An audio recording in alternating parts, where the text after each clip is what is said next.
What's up everybody, Natalie here, and it's time for my annual Q&A. I'm going to be answering your burning questions about corn, eating disorders, talking to Christians, disruptive protests, and more, so let's get right into it. What is your favorite style of corn?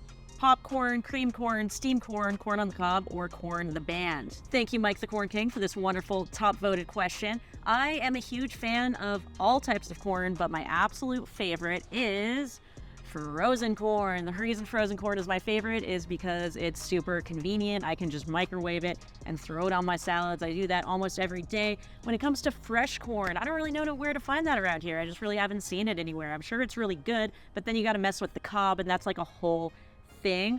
Also, creamed corn is tasty. Is that vegan? I don't even know if it's vegan. I haven't had it since going vegan. It seems like there would be milk in there or some sort of cream, but if you can make it vegan, then I would definitely love to try it.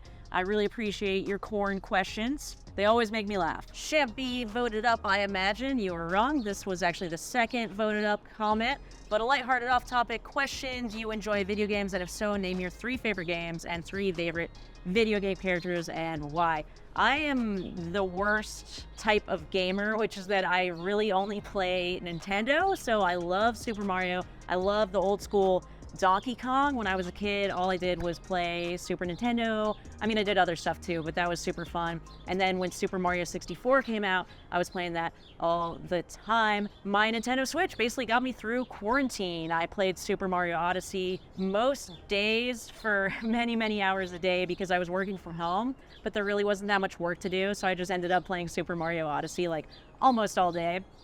And it was awesome. I love that game. I cannot wait till the second one comes out. In terms of my favorite video game characters, I don't know why, but I'm like weirdly attracted to Bowser. I know that sounds really weird.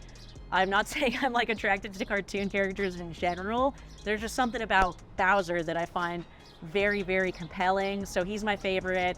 And then Mario, and then probably Dixie Kong, because she can do all the cool stuff with her hair, which I really like. Favorite vegan YouTubers? I'm sorry to do this, but I really don't feel super comfortable answering that question because I feel like I'm friends with so many vegan YouTubers and I don't want to leave anyone out. Just know that if you are a vegan and you're on YouTube, I probably like you, unless you're mean to me, in which case I don't like you. You know who you are. So yeah, I generally like most vegan YouTubers. I think that the work that we're doing is incredibly important, and that doesn't just go to YouTubers, that goes to anyone who's active for the animals, because YouTube is not the best advocacy that we could be doing, even though it tends to get the most attention. The best things we can be doing are the boring stuff, getting signatures on ballot initiatives, working with the government to change subsidies. So just know that you don't have to be a YouTuber to be an effective animal advocate. And I hope that you're not idolizing YouTubers or thinking that we're any better than we are. That's something that I kind of did when I first went vegan. I was like, oh my God, these YouTubers are so amazing. And now that I've become one, I know that we're just normal people. We just happen to know how to make videos, and making videos is great and it's fun. But at the end of the day, we're all working toward the same thing, which is animal liberation, and that's what matters. Okay, this next one comes from somebody who sounds anti-vegan. I'm not sure if they are, but let's dive in. 86% of global livestock feed consists of things humans cannot digest, with nearly half coming from grass. Is this true, and can you expand on that? 2, grazing land is often unsuitable for growing crops, but great for feeding animals such as cattle. Is this true?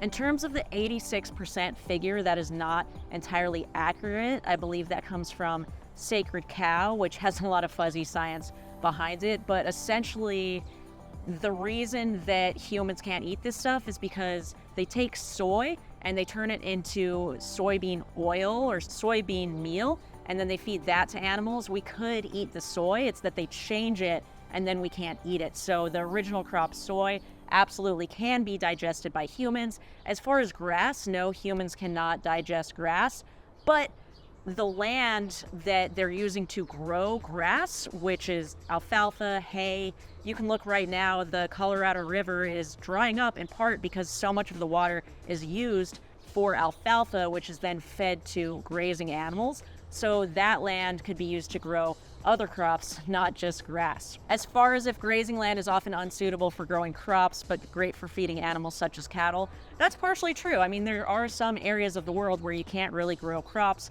but you can graze animals. The issue with using it as an argument against plant-based agriculture is that doesn't make sense, because we don't need to use all of our land for growing crops in the first place. It's estimated that we could actually reduce agricultural land by up to 75% if we switch to a plant-based food system.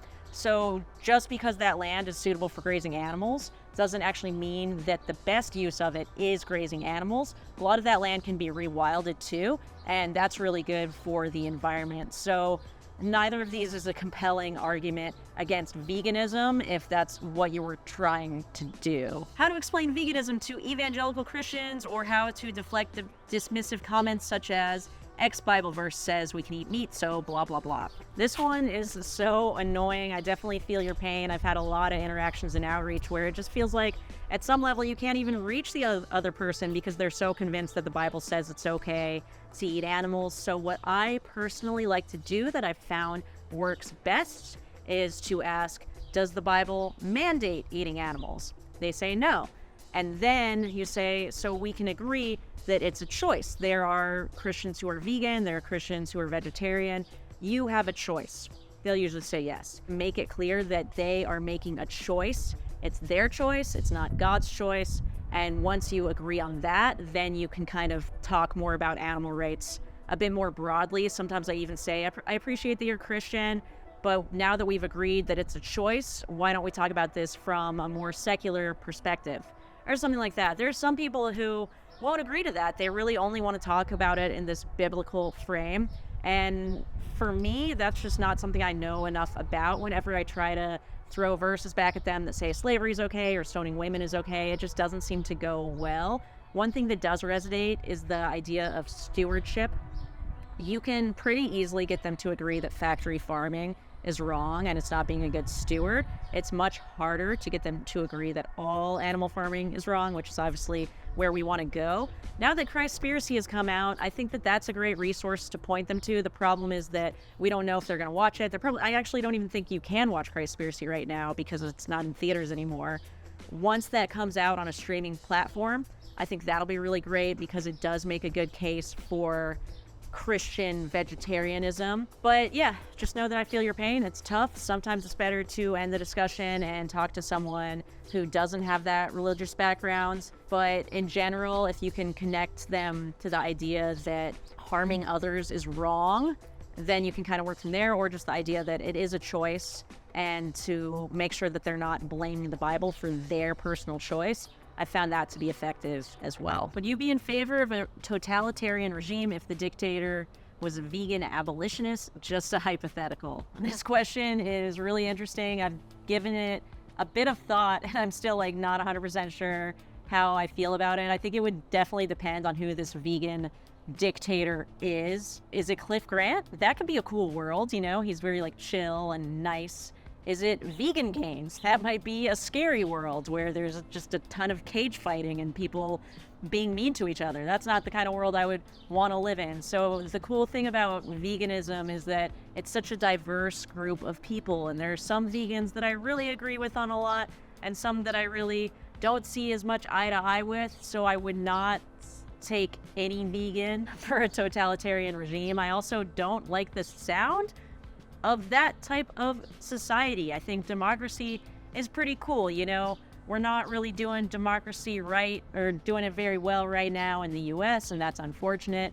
But I think it's better when people can decide things for themselves. I've always valued freedom very highly. I think that's part of why I love America. I know that's kind of an unpopular opinion, and a lot of people who live in the US hate it, and there's definitely a lot of things to hate about America, like the car dependency and the fact that we torture and kill 10 billion animals every year. But there's also some great stuff about the United States that I really do appreciate, and our freedom is part of that. And that's what bums me out so much about animal agriculture, is just that all of their freedom is stripped away, and that's such an important value of mine. So I don't think I could get down with a totalitarian dictator, vegan or not. Do you think it's important to consider boycotting income taxes that go toward wars and killing animals? I wish we could do this. Can you boycott income tax? Can you just like not pay taxes? I thought that was illegal. I don't know how we can do that, but yeah, obviously I would love that. I hate the fact that my tax money goes toward subsidizing literally the thing I hate most in the world, which is animal agriculture. It gets billions and billions of dollars in subsidies every single year. And no, I don't want that to be happening. I hate that so much of our money goes to wars as well. So yeah, absolutely, I would love if we could just boycott income taxes, but I don't feel as if it's super realistic. That being said, I could be totally wrong. Let me know what you think, if you think that's an option that we could do. I think we're better off trying to change the subsidies and going from there. But once again, I don't really know too much about taxes. As a vegan, I want animals not to be given all the same rights as humans because that would be of no use to them. But I do think that we should never cause suffering to non-human animals, that we would not countenance to humans. With that in mind, what is your take on spaying and neutering pets? I have no idea how to get around this issue. I think that a lot of these issues can be tough, like when we look at Name the Trait and we say there's no morally relevant difference between humans and animals, then we can get in some sticky situations when it comes to any difference in treatment, like spaying and neutering, because obviously you wouldn't want to spay and neuter humans. So why is it okay to spay and neuter animals? And I think that we can recognize that there are differences among species. And in terms of spaying and neutering animals, I think that's probably a good way to reduce suffering, because the more of them exist, the more are going to be in shelters, the more are going to be abused, the more are going to be out on the streets. And I have a lot of stray cats around my block, and I can definitely tell that they're suffering, they're getting into fights with each other and all this stuff. So I think in general, it is good to spay and neuter your companion animals. I dislike the term pet. I think companion animal is a little nicer because we don't own these animals. They're, their own individuals, but they are our companions and they can provide closest to us. And as far as humans and animals having all the same rights, I think the argument there is that, like, even if animals have these rights, they're not going to use them, so it doesn't really matter if they have them or not. I do think it's interesting, but I think a lot of these kind of more philosophical things, to me, aren't quite as important as the very practical consideration of let's end animal farming right now as quickly as we can. So that's honestly what I spend most of my time thinking about. Are confrontation style protests helpful or counterproductive?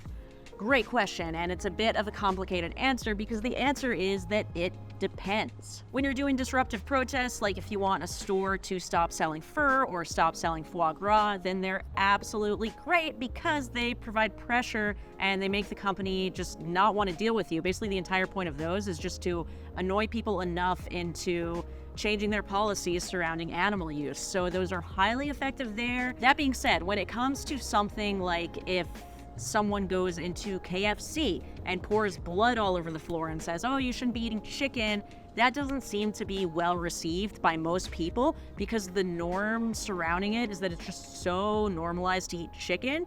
If you're dealing with something that's so normalized, disruptive protests are just seen to be like completely crazy, like something a crazy person would do. Most of the research has confirmed that in the short term, disruptive animal rights protests can have negative impacts on people's attitudes toward animals, but that these backlash effects may be short-lived and can pave the way for greater awareness and mobilization. So I think in terms of the short term, maybe bad, but in the long term could be great. When it comes to animal consumption, I think that we have more effective ways of changing that besides disruptive protests. But if it comes to animal use like horse racing or fur or foie gras or things that the public is already against, then disruptive protests have immense value. How would you respond to learning someone is recovering from an eating disorder while advocating for them to go vegan? This is a tough one. I've been in this situation a couple times, and I think here it's important to remember the definition of veganism, which is to avoid animal exploitation as far as practicable and possible. If someone's survival literally depends on them eating animal products, then you can morally justify it in a way that you can't if their survival doesn't. That being said, I know that there are many people who went vegan and it actually helped their eating disorder. James Aspey I believe, had an eating disorder, and I think it went away maybe the day he went vegan. So it's definitely possible, but I think that when we're having these types of sensitive conversations, it's really important to make sure that the other person feels comfortable, and we don't want to look out of touch. We don't want to be assholes. We don't want to be judgmental, because if someone does have an eating disorder that they're struggling with, and you're telling them that they're a horrible person for not being vegan, then they're just going to write veganism off. I don't see why they wouldn't. Maybe it would make them think, but in general, I'm in favor of being empathetic and kind and listening to people. I do have one conversation on my YouTube channel called Vegan Forces Reviews on a Student with Eating Disorder. You could check that out, see how I dealt with it. I think I did a pretty good job. But yeah, that's a tough one. And, it's true in outreach that sometimes there are going to be situations that you can't necessarily deal with. I don't think we should be giving people medical advice. And I would say it does kind of cross the boundary into medical advice when an eating disorder is present. Thank you guys so much for the questions. I thought they were really good and really interesting. And if you want to help Pro Animal Future and support our campaigns to close slaughterhouses and ban the sale of fur in Denver, check the link in the description. Consider becoming a monthly donor. Peace.